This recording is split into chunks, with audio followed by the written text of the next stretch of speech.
찬송가 310장으로 찬송하겠습니다. 310장 찬송입니다.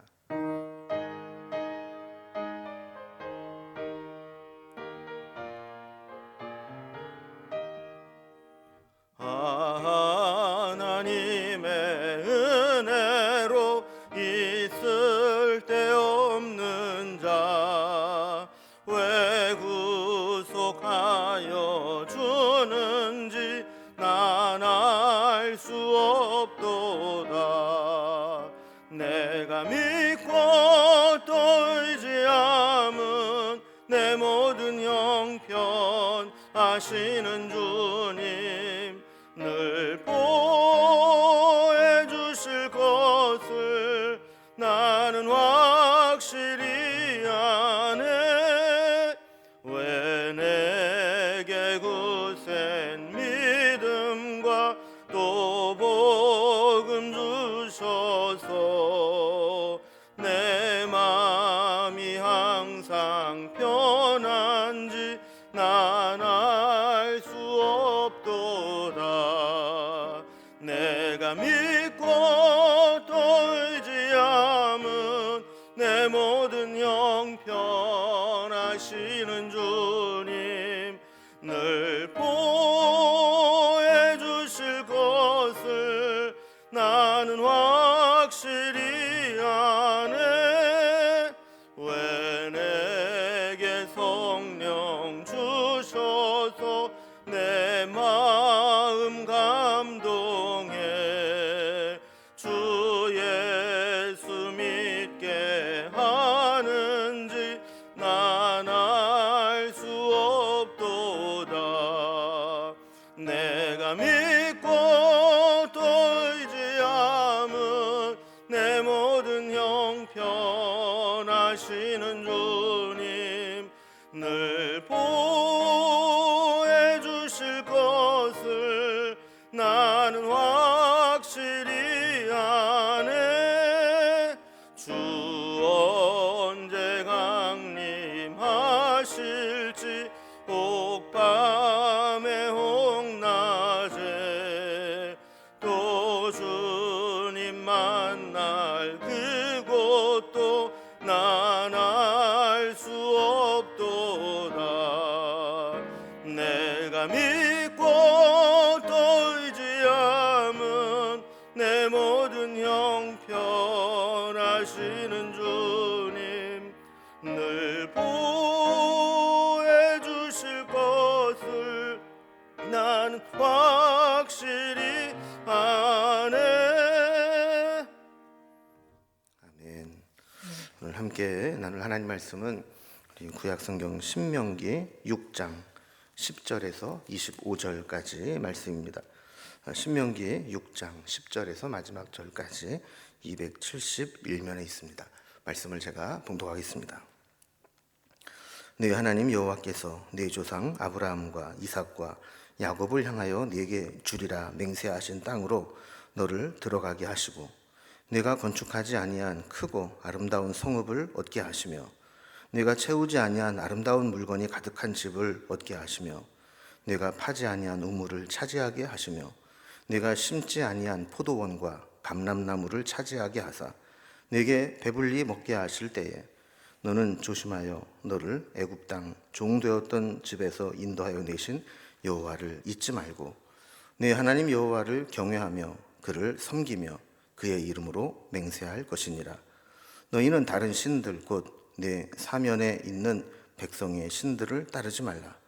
너희 중에 계신 너희의 하나님 여호와는 질투하시는 하나님이신즉 너희의 하나님 여호와께서 내게 진노하사 너를 지면에서 멸절시키실까 두려워하노라. 너희가 마사에서 시험한 것 같이 너희의 하나님 여호와를 시험하지 말고 너희의 하나님 여호와께서 너희에게 명령하신 명령과 증거와 규례를 삼가 지키며 여호와께서 보시기에 정직하고 선량한 일을 행하라. 그리하면 네가 복을 받고 그 땅에 들어가서 여호와께서 모든 대적을 네 앞에서 쫓아내시겠다고 네 조상들에게 맹세하신 아름다운 땅을 차지하리니 여호와의 말씀과 같으니라. 후일에 내 아들이 네게 묻기를 우리 하나님 여호와께서 명령하신 증거와 규례와 법도가 무슨 뜻이냐 하거든 너는 내 아들에게 이르기를 우리가 옛적에 애굽에서 바로의 종이 되었더니 여호와께서 권능의 손으로 우리를 애굽에서 인도하여 내셨나니 곧 여호와께서 우리의 목전에서 크고 두려운 이적과 기사를 애굽과 바로와 그의 온 집에 베푸시고 우리 조상들에게 맹세하신 땅을 우리에게 주어 들어가게 하시려고 우리를 거기에서 인도하여 내시고 여호와께서 우리에게 이 모든 규례를 지키라 명령하셨으니 이는 우리가 우리 하나님 여호와를 경외하여 항상 복을 누리게 하기 위함이며 또 여호와께서 우리를 오늘과 같이 살게 하려 하심이라. 우리가 그 명령하신 대로 이 모든 명령을 우리 하나님 여호와 앞에서 삼가 지키면 그것이 곧 우리의 의로움이니라 할지니라. 아멘. 우리는 이제 주변 상황이 급변하게 될 때 자칫 잘못하면 평정심, 평상심을 잃어버리기가 쉽습니다. 크게 실패해서 이렇게 나락으로 떨어지거나 또 큰 위기를 만나거나 아니면 반대로 갑자기 횡재하듯이 큰 이익을 보거나 자신의 능력을 능가하는 큰 성공을 이제 경험하게 되었을 때 사람들은 이제 평소에 자기의 정체성을 잃어버리고 이상한 사람처럼 이제 변해버릴 가능성이 많습니다. 이제 이스라엘 백성들이 가나안 땅에 들어가게 됩니다. 가나안 땅은 지금까지 저들이 걸어온 광야와는 여러모로 비교할 수 없는 땅입니다. 엄청난 은혜요, 뜻하지 않은 풍요로움을 횡재처럼 누리게 되는 땅입니다. 하나님은 이스라엘 백성들이 이렇게 광야 생활을 마치고 가나안 땅에 들어가서 하나님의 은혜로 그 땅에 있는 것들을 누리게 될 때 믿음이 흔들리지 않기를 원하셨습니다. 풍요로움 때문에 하나님을 잊어버리거나 교만해져서 자기 멋대로 살아가거나 또 그 땅에 있는 우상 숭배를 섬기거나 이렇게 변하는 것을 원치 않으시고 지금까지 광야에서 훈련받은 대로 하나님만 의지하고 하나님의 은혜로만 살기를 원하시는 거죠. 오늘 본문의 내용은 이제 그런 내용을 이제 바탕으로 해서 단락별로 좀 구분을 해보면 먼저 10절에서 15절까지는 선물로 얻게 될 그 땅에 들어가게 되면 하나님을 잊지 말고 늘 경외함으로 하나님을 섬겨라. 변하면 안 된다. 이런 이야기입니다. 또 16절에서 19절까지는 그 땅에 들어가서 과거에 광야 마사에서 했던 것처럼 하나님을 시험하지 말고 오직 순종하기만 되라 하는 권면입니다. 20절에서 25절까지는 이런 역사를 통해서 이렇게 만나주셨던 하나님을 이제 자녀들에게도 가르쳐서 그들이 하나님을 알게 하라 하는 내용으로 되어 있습니다. 첫 번째 단락을 봅니다. 선물로 얻게 되는 가나안 땅에 들어가게 될 때 하나님을 잊어버려서는 안 되고 끝까지 하나님을 경외하는 마음으로 하나님을 잘 섬기라라고 권면하고 있습니다. 오늘 이제 말씀은 이렇게 이스라엘 백성들이 이제 가나안 땅에 드디어 들어가서 정착을 하며 살아가게 될 때 하나님 앞에 어떤 자세로 살아야 되는가 하는 도리를 말씀으로 가르쳐주고 있는 겁니다. 10절 말씀을 보면 그 땅이 하나님께서 조상들에게 약속하신 땅, 맹세하신 땅이라고 말씀하시죠. 그리고 그 땅에 들어가 보면 거기에서는 그들이 건축하지 아니한 크고 아름다운 성읍을 얻게 하실 것이고 11절에 보면 그들이 채우지 않은 아름다운 물건으로 가득한 집을 얻게 될 것이고 또 그들이 파지 않은 우물을 얻게 될 것이고 또 그들이 심지 않은 포도나무와 또 감람나무를 차지하게 해서 배불리 먹게 될 것이다. 그 땅에 가서 누리게 되는 모든 것들 하나님의 은혜로 값없이 누리게 된다라는 겁니다. 우리는 이러한 은혜를 입으면 그 은혜에 취해서 어떻게 살아가야 될지 생각하지 못하기 쉽습니다. 근데 이때 이런 생각지 못한 은혜를 누리게 되면서 자칫 잘못하면 영적인 긴장이 풀려버리고 또 나태해지고 또 교만에 빠질 수 있게 됩니다. 그래서 하나님의 은혜를 잊어버리고 영적으로 나태해지고 하나님 주신 것 때문에 도리어 감사한 것이 아니라 교만해질 수 있어서 하나님은 하나님을 잊지 말라고 몇 가지 권면의 말씀을 주십니다. 몇 가지 동사가 나오는데 첫째로 12절에 보면 너는 조심하여 너의 애굽에서 인도하여 내신 여호와를 잊지 말아라 이렇게 말씀하고 있습니다. 그리고 우리의 신앙에도 문제가 생기기 시작하는 것은 하나님의 은혜를 잊어버리기 시작하면서부터 문제가 생기기 시작합니다. 그래서 은혜가 식고 하나님이 하신 일을 잊어버리면 그때부터 뭔가 신앙에 문제가 생기기 시작을 하는 겁니다. 그래서 우리는 우리를 애굽에서 인도해내신 하나님, 그 하나님을 잊지 않도록 해야 되는 거죠. 두 번째는 13절 말씀처럼 네 하나님 여호와를 경외하며 섬기라, 이렇게 말씀을 하고 있습니다. 이 경외의 의미는 두려움을 가지고 섬기라라는 것이죠. 우리 신앙에 문제가 생기는 것이 은혜를 잃어버릴 때 생기기도 하고, 또 하나는 이렇게 하나님에 대한 경외하는 마음, 두려운 마음을 잃어버리게 될 때 신앙에 문제가 생기게 됩니다. 경건하게 사는 자들의 특징은 늘 하나님 앞에 있다라는 생각을 하면서 두려운 마음으로 하나님을 이제 섬기고 자신을 이제 돌아보는 거죠. 자, 그래서 이제 세 번째, 그 이름으로 맹세할 것이니라 그랬습니다. 누구 이름으로 이제 맹세한다라고 하는 것은 그 대상을 가장 높은 존경하는 존재로 여긴다는 것이죠. 당시 이제 가나안 백성들은 가나안이 섬기는 자기의 신 바알의 이름으로 맹세하기도 하고 아세라의 이름으로 맹세하기도 했지만, 이스라엘 백성들은 그들이 맹세할 수 있다면 그것은 오직 하나님뿐이다, 이렇게 하나님을 최고의 존재로 여기라는 거예요. 네 번째, 그들이 가나안 땅에서 하나님을 잊지 않도록 하려면 어떻게 된가요? 내 사면에 있는 백성의 신들을 따르지 말라, 이렇게 말씀하고 있습니다. 좁은 의미로는 이제 가나안 땅에서 그 거민들이 섬기는 신을 섬기지 말라는 것이고, 넓은 의미로는 이방인들이 관습과 문화를 가지고 살아가는 것에 동화되지 말라, 이런 의미가 있습니다. 자, 이렇게 해야 되는 이유를 이제 15절에서 말씀하시는데, 그것은 하나님이 이스라엘 백성들을 사랑하시는데 어느 정도로 사랑하느냐 하면 질투하는 것만큼 사랑하신다라는 겁니다. 그래서 이건 뭐 우리 인간들처럼 이렇게 치졸한 감정을 가졌다라는 것이 아니고, 하나님은 하나님의 백성이 다른 신을 섬기고 따르는 것을 그냥 지켜보고 계시는 분이 아니라는 겁니다. 하나님이 우리에게 큰 은혜를 주실 때 그 은혜에 취해서 긴장을 풀지 말고 끝까지 두려운 마음으로 하나님을 잊지 않고 잘 섬겨야 된다라는 것을 말씀으로 주고 있습니다.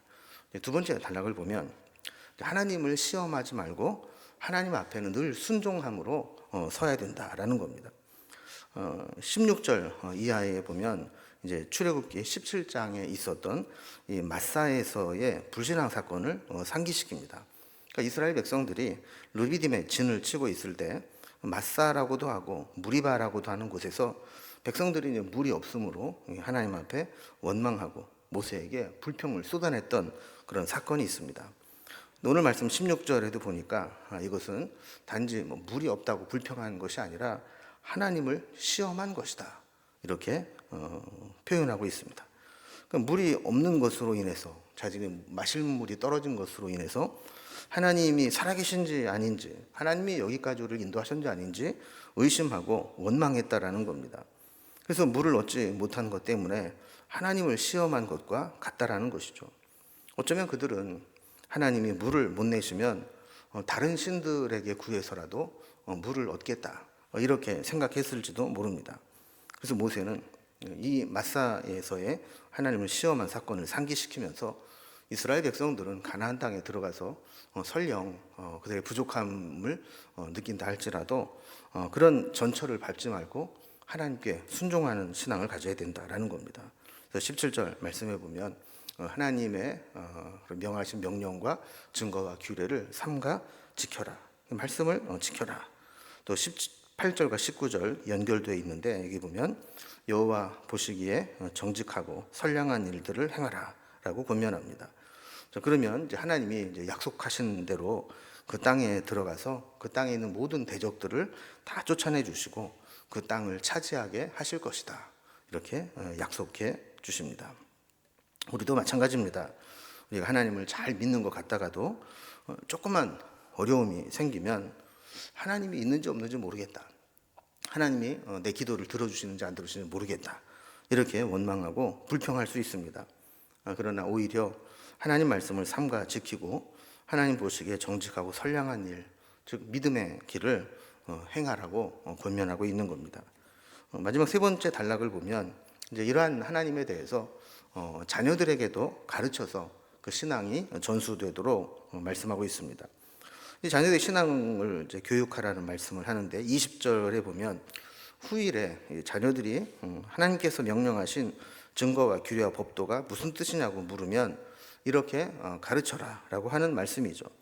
하나님의 말씀을 이제 직접 듣지 못하고 하나님의 능력을 직접 체험하지 못한 사람들은 이제 가나안 땅에 들어가서 가나안 거민들이 섬기는 가나안 신들을 접하고 또 그들의 문화를 함께 접하게 되면서 하나님에 대해서 물을 수 있죠. 우리는 하나님을 믿는다고 하는데 그 하나님은 우리가 어떤 말씀을 하셨고 하나님은 어떤 분입니까? 이렇게 말씀으로만 하나님에 대해 듣던 자녀들이 그 의미를 부모에게 더 알고 싶어서 물을 수 있다라는 겁니다. 그때 그들이 자녀들에게 반드시 가르쳐야 될 신앙의 내용이 바로 이런 것들이 있다는 거예요. 21절에 보면 애굽 바로의 종되었던 곳에서 권능의 손으로 구원해 주실 것이다. 그러니까 종살이를 안 해본 사람은 잘 모르죠. 그것도 아주 악랄한 애굽의 이 바로의 손에서 종살이할 때 그 비참함은 이루 말할 수가 없었을 겁니다.